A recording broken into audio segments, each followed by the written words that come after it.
sobre a imigração no Brasil, no Rio Grande do Sul e em Porto União da Vitória.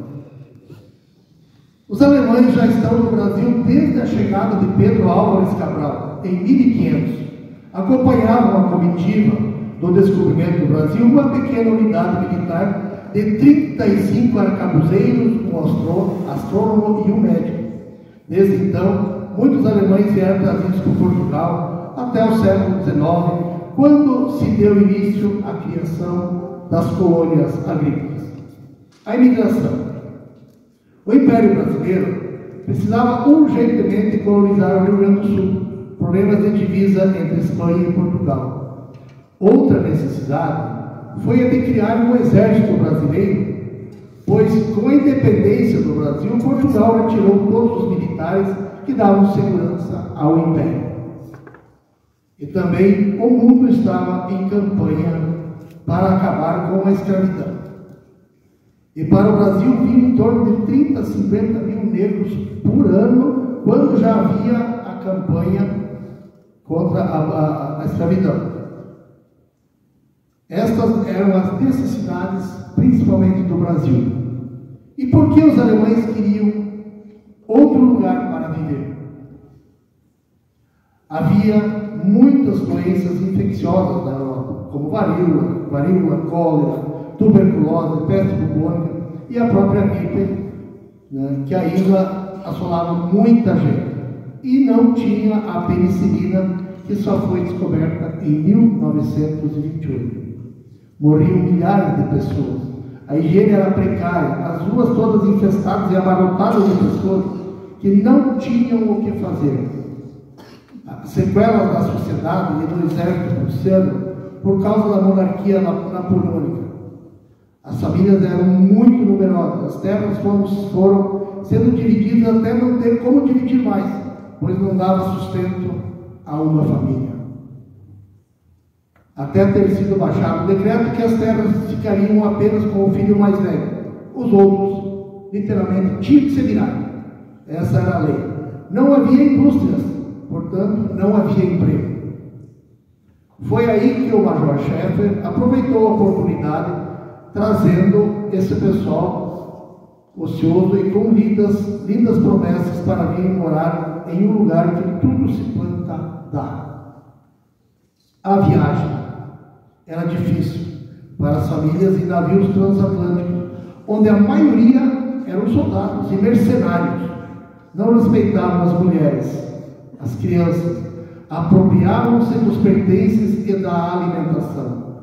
A travessia do oceano era em torno de 3 a 4 meses. Não havia motor de propulsão. Era a base de vento no início. Muitos pereciam no caminho por causa das doenças.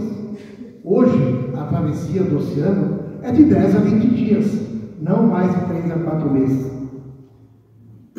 1824 chegam os primeiros imigrantes no Rio Grande do Sul. Como e por que vieram? No Brasil havia alguém que todos já ouvimos falar muito, José Bonifácio de Andrade Silva, ministro dos Negócios Estrangeiros. Queria o desenvolvimento para o Brasil através de braços livres. Trouxe primeiro ingleses e às escondidas tratavam com o Major Schaeffer a vinda de alemães. José Bonifácio tentava convencer os seus compatriotas que a cultura de braços livres é muito mais vantajosa do que a escravidão, principalmente no sistema agrícola do Brasil na época.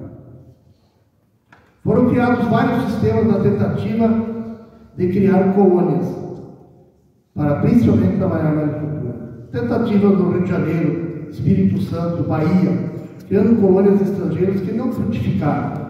Em São Paulo foi tentado um sistema de parceria que só era bom aos fazendeiros, pois o lucro dos imigrantes agora meios tinha toda a sua renda deixada aos fazendeiros, em troca de alimentação.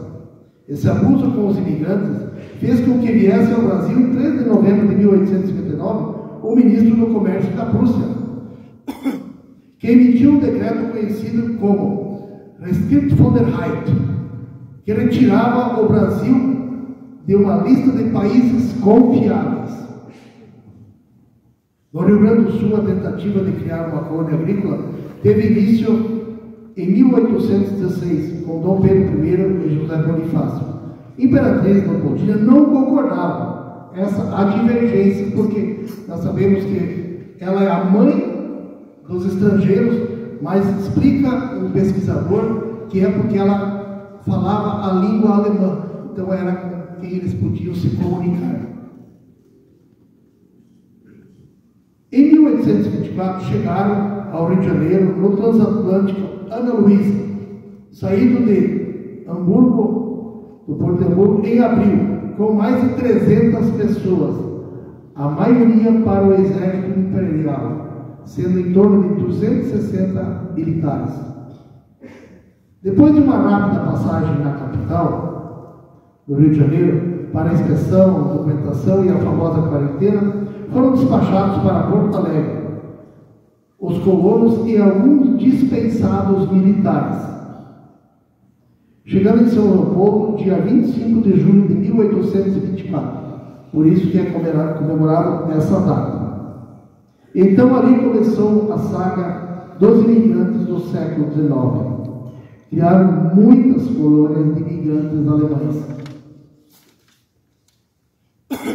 Foram prometidos 77 hectares para cada família. Nem todos receberam o combinado. Já existia corrupção na época, infelizmente. Resumo da sina da grande maioria dos imigrantes. Chegados em São Leopoldo, foram acolhidos em instalações que antes eram senzalas, até receberem suas terras. Grande parte dos imigrantes eram profissionais liberais, como chamamos hoje. Não sabiam trabalhar na agricultura. Muitos deles receberam o apoio na época, e também, claro, isso, que quem salvou e apoiou foram os negros, que havia muito no Rio Grande do Sul também, e que deram apoio aos imigrantes. Os colonos vieram ao Brasil para desenvolver a agricultura, mas como a urgência com que a colônia foi criada, a administração da província não tinha recursos financeiros para auxiliar. Receberam terras e florestas. Os primeiros que chegaram até receberam suas terras com algumas pequenas casas para morar e se proteger, mas muitos não. O depoimento de um colono em 1854, ao grande médico alemão e imigrante, Dr. Hillebrand, responsável por São Leopoldo ter dado certo, ele disse: largaram nossas caixas no chão. Estávamos em nossa propriedade, mas o nosso teto era o céu. Os animais da floresta eram nossos únicos vizinhos. Cada qual era escravo da floresta virgem, que chamavam de sua propriedade, e do duro trabalho a que estavam obrigados pela posse da mata, pois se eles não vencessem, seriam vencidos por ela. Haviam de lutar para que, com o tempo e a custa de muito esforço, ter sua renda e tornarem-se homens livres. Não tinham recurso para voltar. Era ficar ou ficar. Outras dificuldades foram comunicação. Não entendiam o português. Alimentação, totalmente diferente. Vestuário, costumes diferentes. Ataque do selvagem e o desgoverno da província. Na nossa cidade de Porto União da Vitória, também foram os alemães que chegaram. Primeiro, o responsável que trouxe os imigrantes alemães foi o coronel Amazonas de Araújo Marcondes, que descobriu a vida de imigrantes do Porto de São Francisco. E, como disse, foi correndo até lá em 1881. E foi até lá tentar convencer alguns imigrantes para virem até Porto União da Vitória. Em nossa cidade, os alemães também fizeram a sua parte, como na indústria, no comércio, na agricultura.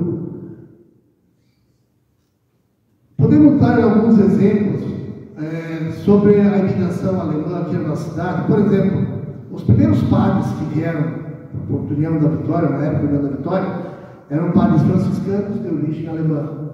O Colégio São José eram pelos freis alemães.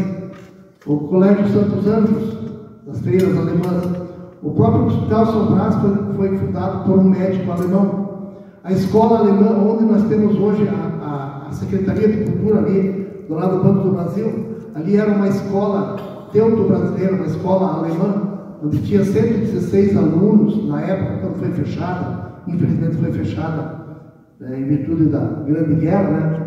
Então, e não eram só alemães, tinha todas as etnias que faziam aula de alemão e aulas da língua brasileira também, né? Este povo tinha muita coragem para arriscar. Voltando um pouco lá agora na imigração, a vinda na travessia.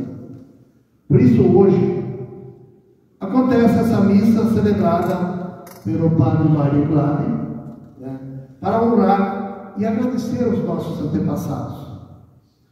Por isso nós, do Instituto Cultural Greenwald, lembramos anualmente essa data do dia 25 de julho, e que é a data comemorativa da imigração alemã em Porto União.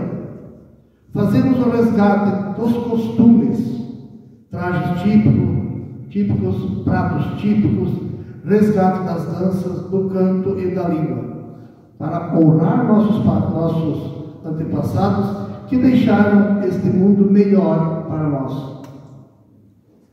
Devemos valorizar nossas origens, indiferente de qual seja. Cada um dos nossos antepassados fez a sua parte. Cabe a nós fazermos a nossa. Como disse Dom Bertano de Orleans de Bragança, quem não sabe de onde vem, não sabe para onde vai. Eu fiz essas pesquisas nos livros de Cléber Silva de Miranda Vitória e de 1824 de Rodrigo Trepchat. Como os alemães vieram para o Brasil. Obrigado.